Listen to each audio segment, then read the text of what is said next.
Graça e paz, meus irmãos. Que bom estarmos na casa do Senhor. Peço que abram, por favor, a Epístola de Paulo a Filipenses, capítulo 1. Nós leremos o texto do verso 19 até o verso 26. São todos muito bem-vindos à casa do Senhor. Que o Senhor fale aos nossos corações essa noite. Epístola de Paulo a Filipenses, capítulo 1, versos 19 ao verso 26.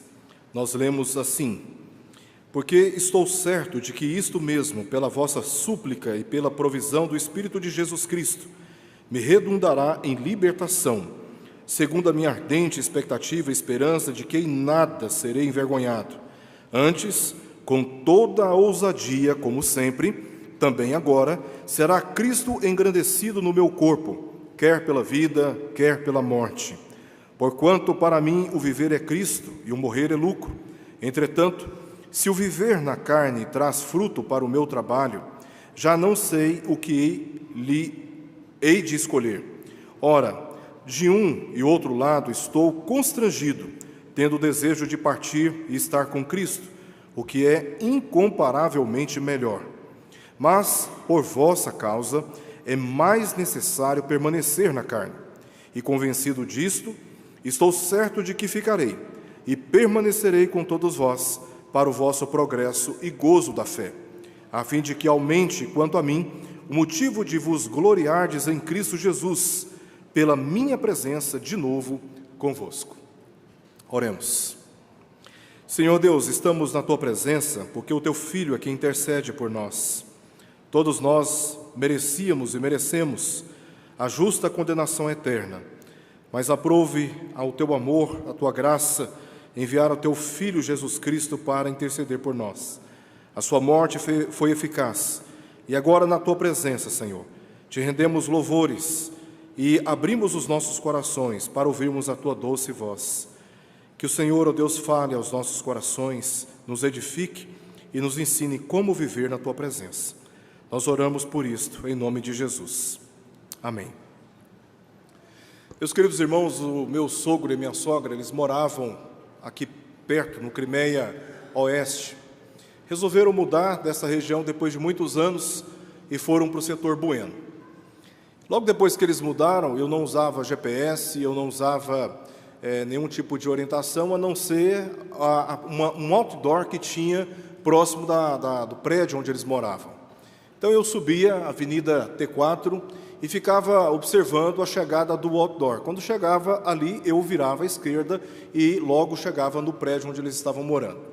Esse outdoor serviu para mim como uma referência, como um ponto de referência para saber onde eu tinha que virar e chegar na casa do meu sogro e também da minha sogra. Um belo dia resolveram tirar esse outdoor de lá. E eu indo para a casa do meu sogro, da minha sogra, passei direto e fiquei perdido até quando eu coloquei ali o GPS, a localização, e fui para a casa deles.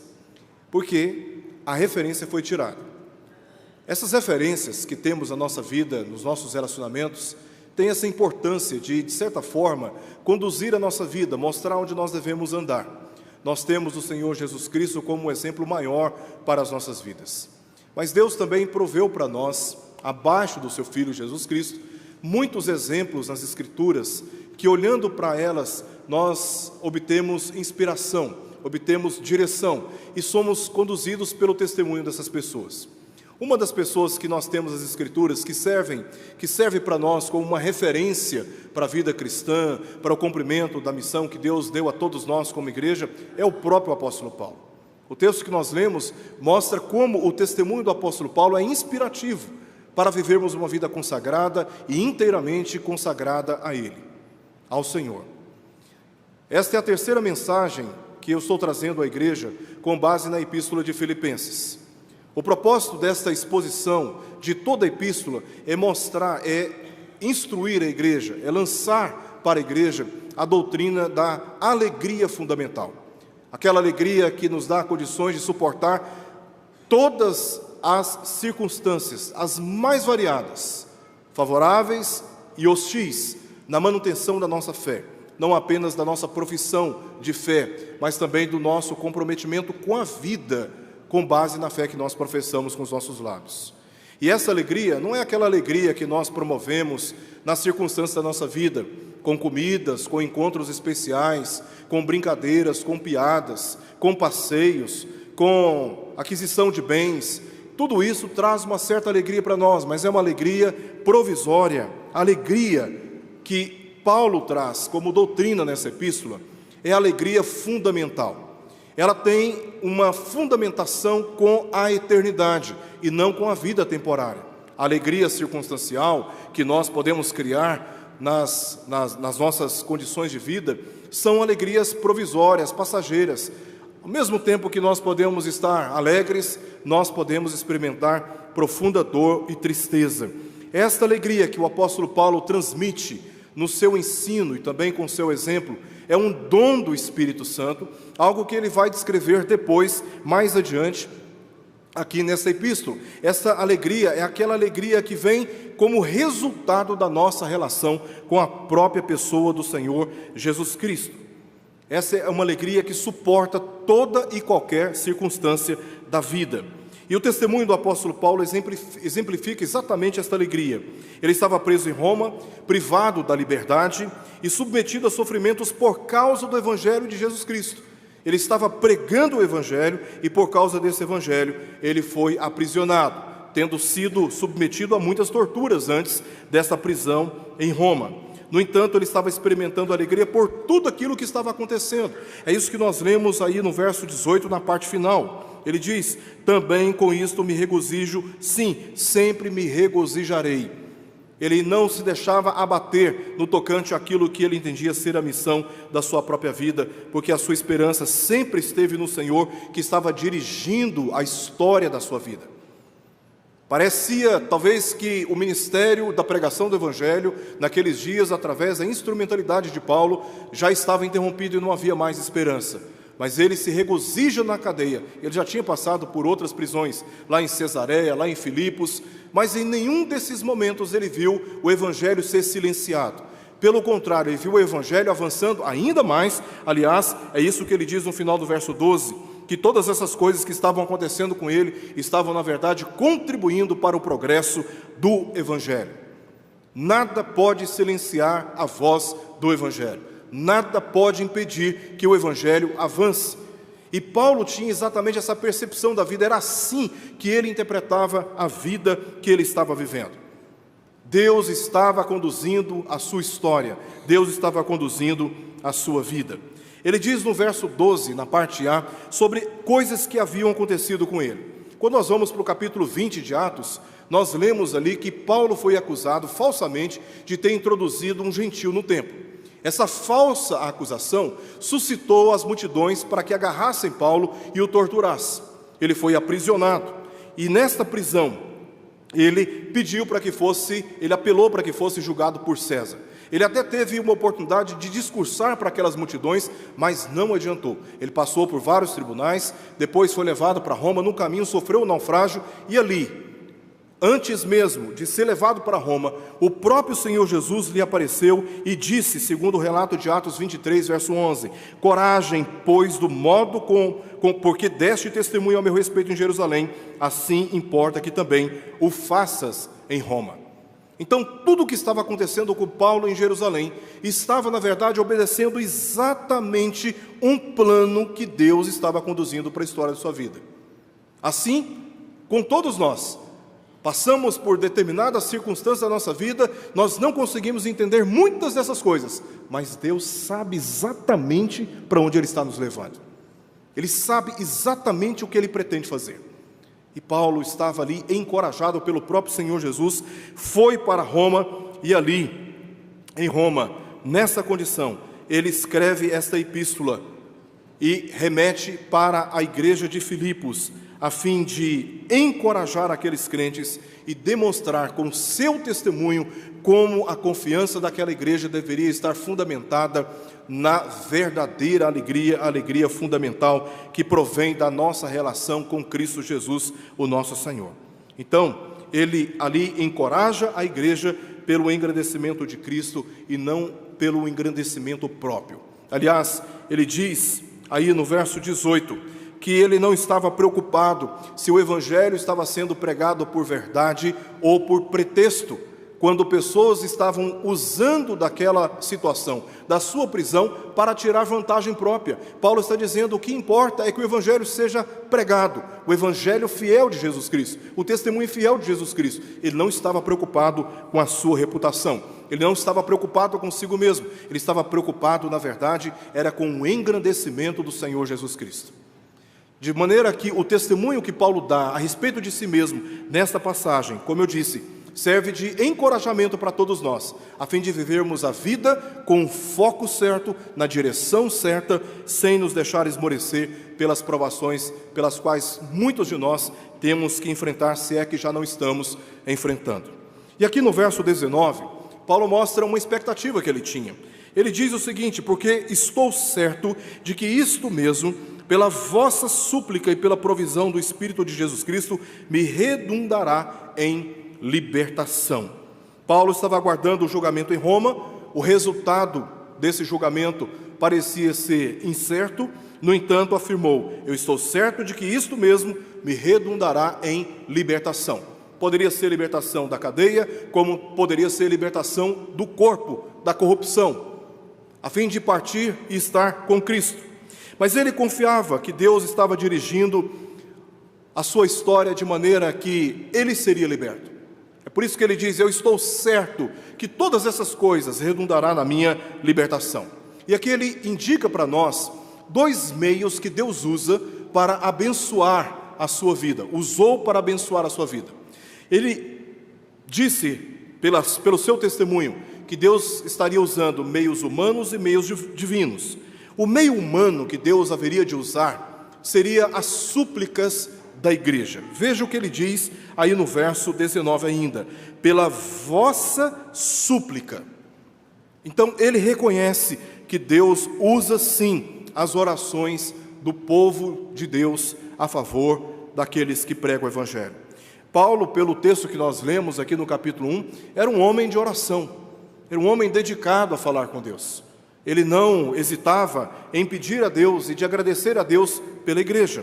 Mas sua confiança aqui no texto não estava baseada nas orações que ele estava fazendo, e sim, como diz o próprio texto, nas orações que a igreja estava fazendo a favor dele. Ele sabia que seria liberto porque os filipenses estavam orando por ele. Eles não tinham influência política, eles não tinham influência militar, eles não tinham poderes financeiros, mas se tinha algo que essa igreja tinha, era o poder da oração. Esta igreja tinha a oração na presença do Senhor, e Paulo estava confiando nas súplicas que essa igreja estava fazendo. As orações do povo de Deus, certa vez, resultaram na libertação de um outro apóstolo, o apóstolo Pedro.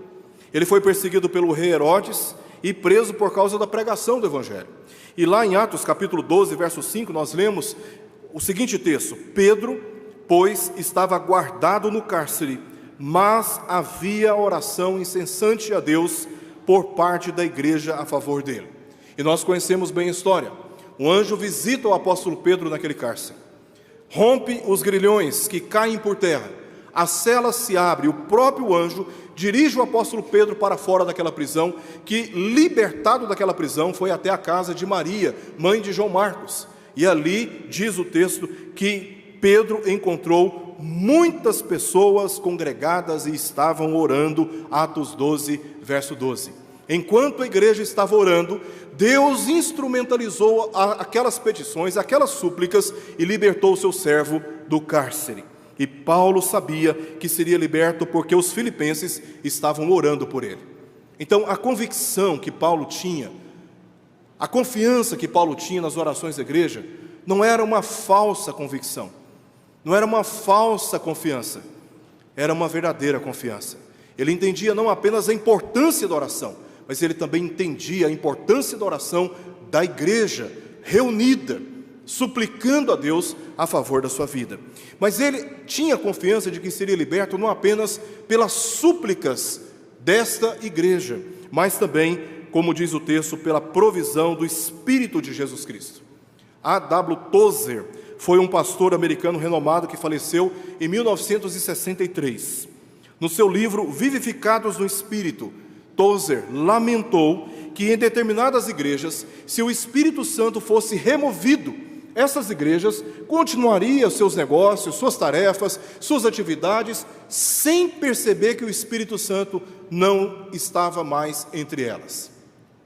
A crítica de Tozer foi no sentido de que, se nós não vivermos uma vida cheia do Espírito Santo, reconhecendo quem Ele é e as suas obras poderosas como aquele que é o nosso Consolador, nós passamos a viver mais em função da confiança em nós do que em Deus.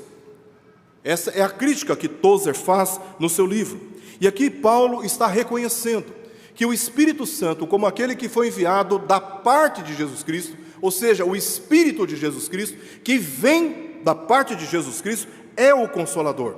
E Ele mesmo haverá de socorrer o apóstolo Paulo, haveria de socorrer o apóstolo Paulo naquelas condições. Como o Espírito Santo vem ao socorro daqueles que estão sofrendo, daqueles que estão padecendo e que suplicam da parte de Deus auxílio. Deus envia o seu Espírito para consolar, Deus envia o seu Espírito para libertar, Deus envia o seu Espírito para edificar, Deus envia o seu Espírito para conscientizar o seu povo de pecados que precisam ser abandonados, Deus envia o seu Espírito para nos fazer lembrar das palavras de Jesus, Deus envia o seu Espírito para nos santificar. Homens, mulheres cheias do Espírito Santo são pessoas fundamentadas na verdadeira alegria, porque sabem que, tendo circunstâncias a seu favor ou contra si, tendo o Espírito Santo, eles têm um consolo, eles têm alegria, eles têm a esperança e eles têm a verdadeira confiança.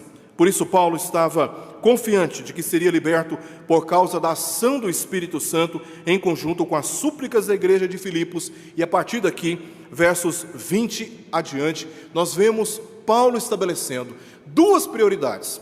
Já que essa questão da minha prisão e da minha libertação não é algo que está preocupando o meu coração, porque se vivo ou se morto, esta missão, o Evangelho continuará progredindo, o Evangelho continuará avançando. Paulo então coloca agora este assunto de lado e demonstra para a igreja, no seu testemunho pessoal, que ele tinha duas prioridades que nós precisamos ter também na nossa experiência da vida cristã. A primeira prioridade que Paulo tinha era a pessoa do Senhor Jesus Cristo. Veja o que ele diz no verso 20 e no verso 21. Segundo a minha ardente expectativa e esperança de que em nada serei envergonhado, antes, com toda a ousadia, como sempre, também agora, será Cristo engrandecido no meu corpo, quer pela vida, quer pela morte. Porquanto, para mim, o viver é Cristo e o morrer é lucro. Esse era o foco do apóstolo Paulo. Era isso que estava em sua perspectiva. No verso 19, ele declarou meios de sua libertação. Agora, no verso 20 e verso 21, ele explicou os motivos. Se livre ou preso, Deus estava garantindo o progresso do Evangelho, que nós lemos no verso 12.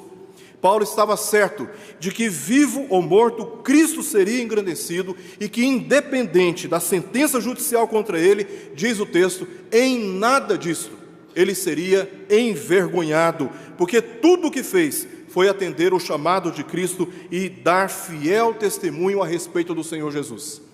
A vida do apóstolo Paulo, dedicada ao testemunho do Senhor Jesus Cristo, era o que mais importava.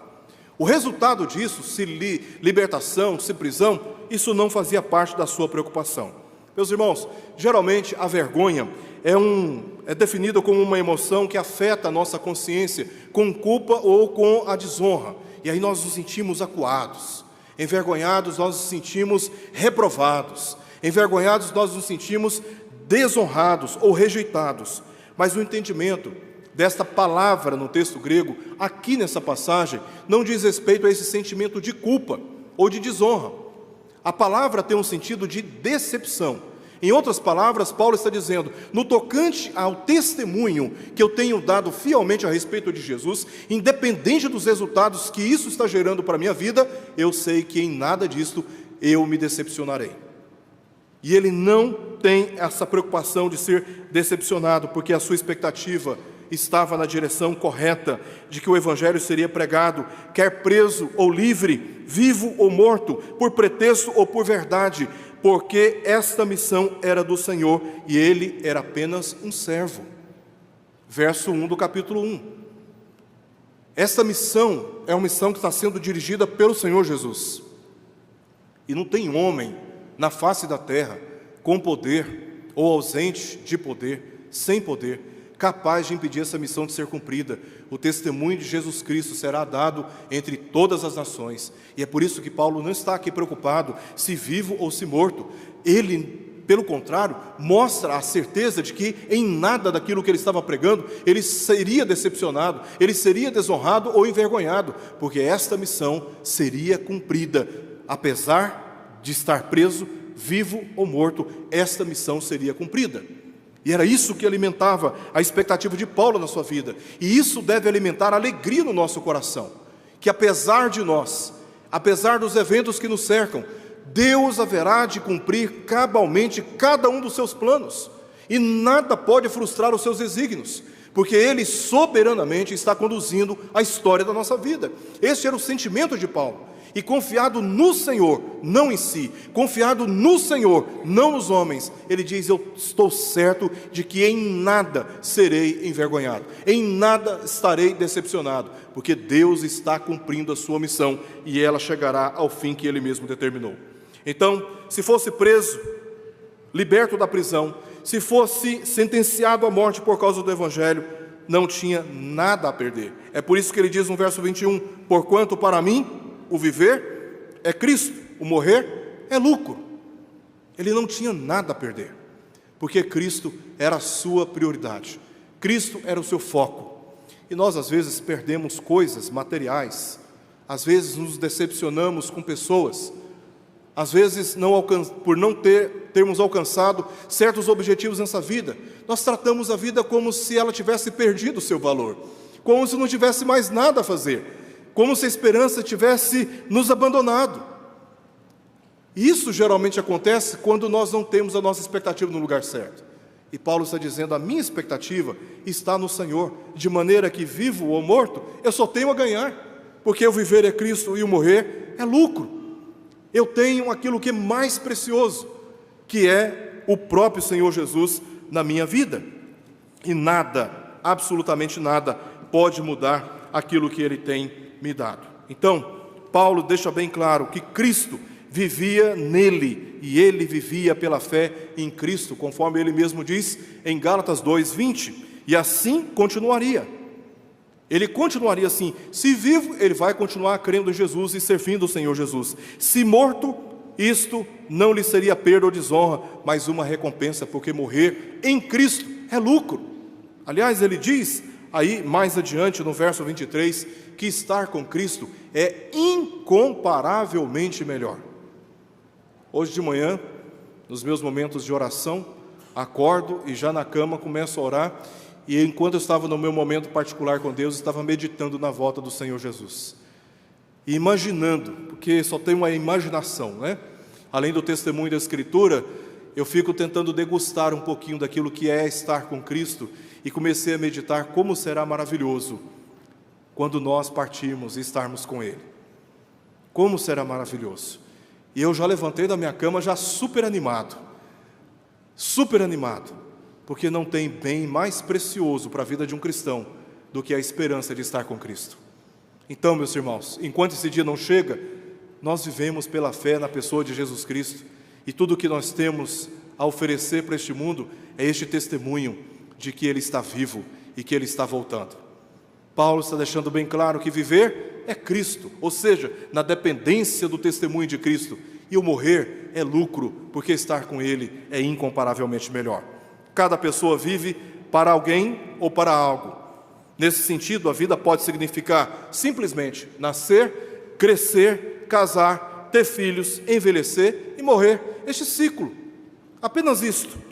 Para outros, a vida pode simplesmente significar trabalhar e desfrutar dos resultados financeiros. Então, eu entenderei e compreenderei a vida de maneira que eu gaste todos os meus dias e todas as minhas energias em cima do trabalho, para obter ganhos financeiros e desfrutar desses ganhos financeiros, e faz disso o objetivo final da sua vida, o sentido da sua vida. Outros usam o tempo da vida, que é um tempo único. Até estava conversando com a minha esposa ontem sobre isso. Os dias da nossa vida estão passando e eles não voltam. Nós só temos uma vida, só temos uma oportunidade, e o tempo está passando. Como nós queremos gastar a nossa vida, dedicar os dias da nossa vida? Tem pessoas que pensam que vale a pena concentrar todos os esforços e o foco da sua vida no alcance de reputação profissional elevada. Então faz disso o alvo mais elevado, o objetivo final e último da vida. Outros querem ser populares nas redes sociais, ou até mesmo em grupos sociais como uma igreja local. Paulo definiu sua vida centrada em Cristo como a fonte da vida, o propósito da vida, o padrão da verdadeira vida e a esfera da vida. Viver é Cristo, na concepção do apóstolo Paulo. John Alec Motower, um estudioso inglês irlandês, diz que Deus não apenas governa a nossa vida do trono, mas também sustenta nossas vidas por dentro. Essa era a experiência do apóstolo Paulo. Paulo tinha esperança em Deus e sua expectativa estava focada em Cristo, não em si mesmo. Esta era a sua verdadeira ambição. Por isso não se deixava abater com o que os homens poderiam fazer quando estava certo daquilo que Cristo já tinha feito por ele. Então o foco de Paulo, a prioridade de Paulo na vida era de servir a Deus, era de dedicar a sua vida a Deus e de consagrar os seus dias, a sua história ao Senhor. Segunda prioridade dele, segundo foco da sua vida, estava na igreja. A igreja era a sua segunda prioridade. Versos 22 ao verso 26, onde nós lemos: entretanto, se o viver na carne traz fruto para o meu trabalho, já não sei o que hei de escolher. Ora, de um e outro lado estou constrangido, tendo o desejo de partir e estar com Cristo, que é incomparavelmente melhor. Mas por vossa causa é mais necessário permanecer na carne, e convencido disso, estou certo de que ficarei e permanecerei com todos vós para o vosso progresso e gozo da fé, a fim de que aumente quanto a mim o motivo de vos gloriardes em Cristo Jesus, pela minha presença de novo convosco. Veja qual era a visão de Paulo. Primeiro, a visão que ele tinha sobre Cristo. Segundo, qual era a visão que ele tinha sobre a igreja, e como viver em função da igreja, e como se dedicar a favor da igreja, era algo muito importante para ele. O egoísmo sempre gera infelicidade, e Paulo tinha alegria porque amava os outros. O próprio testemunho que nós temos aqui no capítulo 1 mostra que Paulo orava incessantemente pela igreja, orava pelos outros, ele encorajava os outros e promovia a verdadeira alegria nos outros. O céu na terra de Paulo era ajudar os outros. Enquanto desejava estar com Cristo, ansiava permanecer e ajudar os crentes a crescer em Cristo. Ora, entretanto, se o viver na carne traz fruto para o meu trabalho, já não sei o que hei de escolher. Talvez para nós seria algo muito simples de escolher. Eu quero estar com Cristo, e os outros que lutem, os outros que se organizem na vida. Eu quero antecipar a minha ida ao céu e desfrutar da presença de Deus. Mas Paulo contempla a possibilidade, a esperança de estar em Cristo. Ele olha para a igreja em toda a sua necessidade e ele mostra uma dúvida, uma incerteza. Ele fala: eu não sei o que hei de escolher. Eu não sei o que hei de escolher. Seu corpo não era dele, seu futuro não era dele, sua reputação não era dele. Seu desejo pessoal era partir e estar com Cristo. Sabia que isso seria incomparavelmente melhor, pois as constantes difamações que ele estava sofrendo, as perseguições, as torturas, as prisões, dariam lugar à perene paz e prazeres celestiais na presença de Deus. Contudo, também sabia que os filipenses crentes estavam precisando dele, é que nós lemos no verso 24: mas por vossa causa é mais necessário permanecer na carne. É incomparavelmente melhor estar com Cristo, mas por vossa causa é mais necessário que eu permaneça com vocês. Nós não vemos aqui nenhum espaço para o egoísmo de alguém pensando apenas em si, mas de alguém que estava pensando também na igreja. Entre uma necessidade temporária, que era o pastoreio da igreja, e uma garantia eterna, que era de estar com Cristo, Paulo revelou o interesse de permanecer, verso 25. Convencido disto, estou certo de que ficarei e permanecerei com todos vós para o vosso progresso e gozo na fé. Necessidades temporárias passam, garantias eternas permanecem. Já que ele não poderia perder essa garantia, considerando a necessidade temporária de pastoreio, ele disse: é melhor que eu permaneça com vocês, é melhor que eu continue ensinando o Evangelho a vocês, para que vocês continuem crescendo, progredindo no gozo da fé, final do verso 25. Parece que a escolha de Paulo é uma escolha tola, deixar de estar com Cristo para estar com a igreja, mas era uma questão de lógica, de raciocínio lógico. Estar com Cristo era uma garantia eterna, pastorear a igreja era uma necessidade provisória. Por isso, ele mostra aqui o motivo de permanecer com a igreja, para que aumentasse o seu gozo, a sua alegria de estar servindo ao Senhor pela confissão de fé. Sempre que as dificuldades afetarem nossas vidas, temos o dever de considerar que, independente daquilo que acontecer, que Cristo seja glorificado. Esta era a base da alegria do apóstolo Paulo, da alegria cristã. Independente daquilo que acontecer com a nossa vida, que Cristo seja glorificado. E esse é o testemunho que ele dá nessa passagem. Eu quero terminar trazendo aqui 3 considerações para cada um de nós. Primeiro, essa passagem, meus irmãos, nos ensina sobre a importância da oração da igreja a favor dos seus pastores e presbíteros, bem como dos missionários. Paulo é um apóstolo, um missionário, um enviado. Ele está padecendo, ele está sofrendo, ele está preso, mas ali ele tinha confiança de que as orações da igreja teriam grande eficácia na história da sua vida. Esse texto mostra, meus irmãos, que nós, pastores, presbíteros, os nossos missionários, todos nós carecemos das incessantes orações da igreja. Não deixem de orar por nós, porque pela oração Deus faz coisas maravilhosas acontecerem. Quando nós nos esquecemos disso, quando nós desconsideramos a importância da igreja estar reunida e unida em oração, nós passamos a dedicar a nossa vida muito mais a nós mesmos do que às coisas maravilhosas que Deus deseja fazer no nosso meio. Que Deus deseja fazer no nosso meio. Então, o nosso apelo é para que os irmãos orem por nós. Não deixem de orar por nós. Nós oramos pela igreja, fazemos disso um hábito, mas é muito importante, meus irmãos, que cada um tenha este compromisso de orar pelos seus pastores, pelos seus presbíteros, pelos missionários. Nós temos aqui no nosso boletim uma lista de todos os nossos missionários, locais, nacionais, transculturais, pelas organizações missionárias.